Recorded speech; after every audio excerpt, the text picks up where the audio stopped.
আমি শেয়ার করছি চিকেন কষার রেসিপি। তো গাইস আমি ফার্স্ট টাইম আমি চিকেন কষা মানে ফার্স্ট টাইম গ্যাসের সামনে বসে কিছু একটা রান্না ট্রাই করছি। আমি জানি না কতটা ঠিক আছে, যদি কিছু ভুল হয়ে থাকে তোমরা বলো আমাকে। ঠিক আছে, আমি এখানে পেঁয়াজটা লাল করে নেবো ততক্ষণ। তো গাইস আমাদের এটা গরম হয়ে গেছে, তো আমি এবার লবণ, তারপরে ঝালের দিতে গাইস এটাই করে গেছি। তার গাইস আমি দিয়ে দেবো হলুদ। ঠিক আছে, আমি একটুখানি এটা নেড়ে নেবো। ঠিক আছে, এটা আদা রসুন জিরা একটুখানি পানি দিয়ে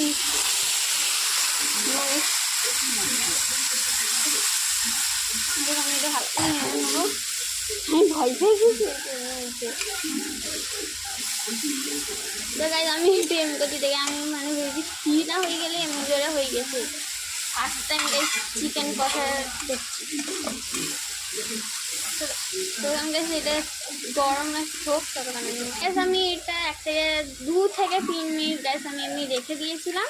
তারপর একটুখানি পানি দিয়ে গাইস আমি এটাকে একটুখানি গ্রেভি করে নেবো। এটা একটুখানি তারপর একটুখানি ফোটাতে হবে এখন আমি। তো গাইস আমি এটা হয়ে গেছে, আমি হাত দিই। তো গাইস এটা হয়ে গেছে, আমি চিকেনটা দিয়ে দেবো। আমি এমনিতে মানে চিকেন রান্না করা ছাড়া গেছে আমার হাত ধুতে গেলে কেমনি লাগার জন্য হাত দিয়ে না দিয়ে আমি ফেলে দিয়েছি। আমাদের ভাবো আমি নাটক করছি না, আমি যেটা রিয়েল আমি ওইটাই তোমাদের শেয়ার করছি আমার ফ্রেন্ড ভেবে। ঠিক আছে, এটাকে রান্না করবো এখন হিরোই থেকে সেটা শিখি। চলো এটাকে আমি একটুখানি নেড়ে নিয়ে তারপরে সরিটা নিই। তো গাইস আমি ফার্স্টে টমেটো দিতে ভুলে গেছিলাম বললে এখন আমি দিয়ে দিই। তখন দেখলে এটা যে আমি মানে রান্নাটা তখন রেখে দিয়েছিলাম। তারপরে গেছে আমার আম্মা জি একটুখানি নাড়লো খাইলো। আমি যেহেতু ফার্স্ট টাইম বললাম না রান্না করছি, আমি জানি না হয়েছে কিনা রান্না গেছে, আমি এখনও জানি না। আমার আম্মা যদি ফিনিশ করছিলাম না রান্না হয়েছে গেছে মানে 5 মিনিটও হলো না বসে, আমি ফিনিশ করে রান্না হয়ে গেছে। তারপরে এখনো হয়নি, এখনো রান্না করতে সেটা অনেকক্ষণ হয়ে গেছে গাইস। এবার আমি একটুখানি নেড়ে পানি দিয়ে দেবো। ঠিক আছে, আমি এটা পানি দিয়ে দেবো এবার পুরো। আমি পুরো তারপর এটা নেড়ে নিই, তারপর গাইস আমি এটা তারপর একটু আলু দিয়ে দিয়েছি। আলুটা দেওয়ার পর নেড়ে নেবো। এবার আমি গরম মশলা দিয়ে দেবো।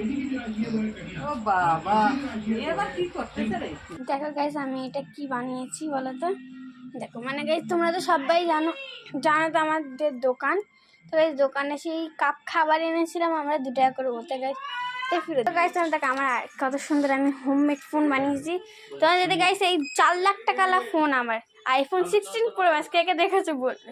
তো গাইস দেখো আমি এইটা আর এই আনবক্সিং ভিডিওটা তোমাদের আমি দিব। এটা কোনো আনবক্সিং করা হয়নি। তো গাইস দেখো ফোনটা কেমন লাগছে দেখো পিছন থেকে। এটা বানিয়েছি পিকাচু। এটা হলো গাইস স্ট্রবেরি। আর এখানে কিছু এফে দিয়ে আমি ডেকোরেশন করিয়েছি। আর এখানে কিছু অ্যাপ ডাউনলোড করেছি। তো গাইস কেমন লাগছে কমেন্ট করে বল। রান্না পুরো কমপ্লিট। আমি এবার এটাকে লাভিয়ে নেবো। বাচ্চাদের দেখাচ্ছি অন্য কোনো ব্লগ।